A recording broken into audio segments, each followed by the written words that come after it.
வணக்கம். மருதிருவர், an interesting story based on our Tamil Nadu history.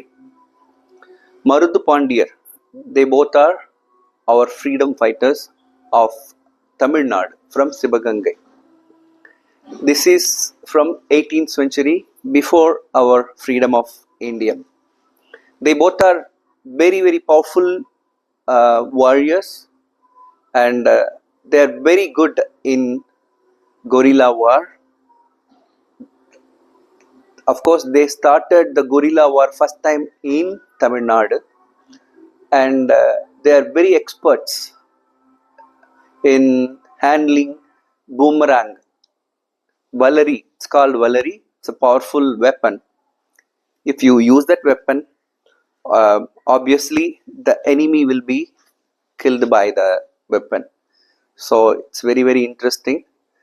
And why I have chosen this production? Last year I have done Shakuntalam.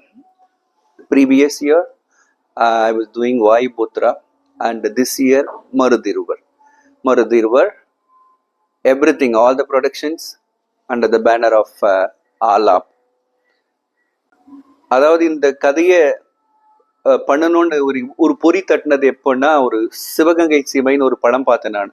Sivaganga சீமை, இந்த மருது பாண்டியர்களோட கதை. அதே டைம்ல வீரபாண்டிய கட்டபொம்மனோட கதையும் பார்த்தேன் நான்.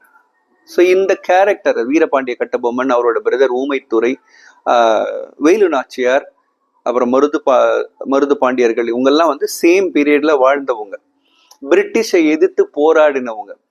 முதல்ல நம்ம நினைச்சிட்டு இருக்கோம் ஜான்சி ராணி தான் வந்து பிரிட்டிஷை எதிர்த்து போராடினாங்கன்ட்டு. கண்டிப்பா இல்லை.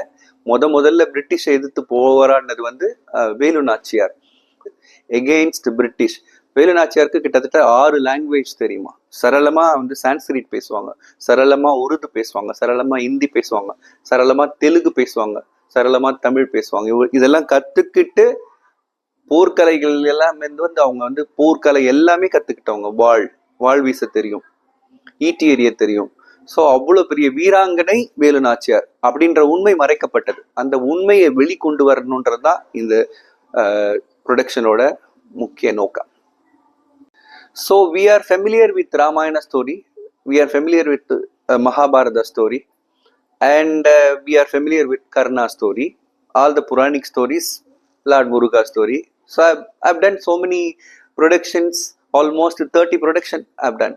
So in almost in all the 30 productions, mostly I've done the Puranic, and I want to do something different in this production. So that is why I've chosen Marudhiruvar, Marudhu Pandiyar's story. It's a history. So history, we know about Ramayana, Rama, Lakshmana, Bharata, everyone. But if you ask the students, even with my students, if you ask who is Marudhu Pandiyar, they don't know. So Marudhu Pandiyar, they fought for India, first freedom fighters of Tamil Nadu. So this hidden truth should come out. That is why I want to do this production. அதாவது இந்த production வந்து கண்டிப்பா என்னோட previous ப்ரொடக்ஷனை விட டிஃப்ரெண்ட்னு சொல்ல முடியும். ஏன் அப்படின்னா, என்னோட மற்ற ப்ரொடக்ஷன் எல்லாமே புராண கதைகளை பேஸ் பண்ணி தான் நான் பண்ணியிருக்கேன். ராமாயணம், மகாபாரதம், கிருஷ்ணலீலானா கிருஷ்ணரோட ஸ்டோரி, கந்த புராணம்னா முருகனோட ஸ்டோரி, எல்லாம் வந்து கடவுளோட கதைகளை தான் எடுத்து பேஸ் பண்ணி தான் நிறைய பண்ணியிருக்கேன். பட் ஒன்லி ஃபியூ, அதாவது சங்கத்தமிழ் வந்து சோஷியல் சப்ஜெக்ட் மாதிரி வரும். ஆனாலும் இந்த ப்ரொடக்ஷன் வந்து இட்ஸ் பக்கா சரித்திர கதை, சரித்திரத்தை பேஸ் பண்ணதே. என்ன நடந்தது 18th செஞ்சுரியில, என்ன நடந்ததுன்றத கிளியரா இதுல சொல்லியிருக்கோம் நம்ம இந்த ப்ரொடக்ஷன்ல. வேலு நாச்சியார் எந்த நாட்டோட ராணியா இருந்தாங்க, வேலு நாச்சியாரோட அப்பா வடுகத்தேவர் இருந்தார், அந்த அவரை எப்படி அவங்க பிரிட்டிஷ் வந்து கொன்னாங்க, மருது பாண்டியர்கள் எப்படி அவங்களுக்கு வந்துட்டு படை தளபதிகளா இருந்தாங்க, அதுக்கப்புறம் எப்படி சிவகங்கைக்கு உங்களோட மன்னர்களா இவங்க ஆக்கப்பட்டார்கள், இப்படின்ற மாதிரி சின்ன சின்ன இன்சிடென்ட்ஸ். பட் எல்லாமே சேர்ந்து ஹிஸ்டரி நம்ம சொல்றோம் இல்லையா, அது உண்மையான ஹிஸ்டரியா இருக்கணும். ஸோ அதனால இதுல வந்து உண்மைகள், மறைக்கப்பட்ட உண்மைகளை வெளிக்கொண்டு வரும் இந்த ப்ரொடக்ஷன்ல.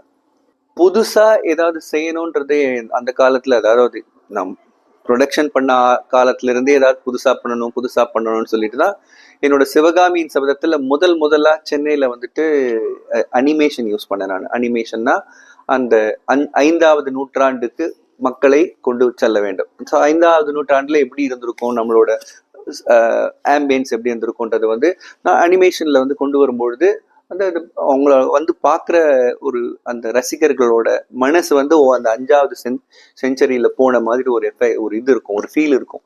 அதனால தான் அந்த அனிமேஷன் நான் யூஸ் பண்ணது. அனிமேஷன் இந்த ப்ரொடக்ஷன்லயும் டிஃப்ரெண்ட் அனிமேஷன்ஸ் உண்டு. 18th செஞ்சுரிக்கு நான் அவங்கள வந்து கண்டிப்பா வரும் ரசிகர்களை நான் அழைத்து செல்வேன். அந்த மாதிரி ஒரு அனிமேஷன் தான் பின்னாடி நான் யூஸ் பண்ண போறேன். அது போக அஃப்கோர்ஸ் நான் மியூசிக்ல வந்து நிறைய புதுமைகள் என்னோட ப்ரொடக்ஷன்ல பண்ணியிருக்கேன். நான் இதுலயும் என்னோட புதுமைகளை நீங்க எதிர்பார்க்கலாம்.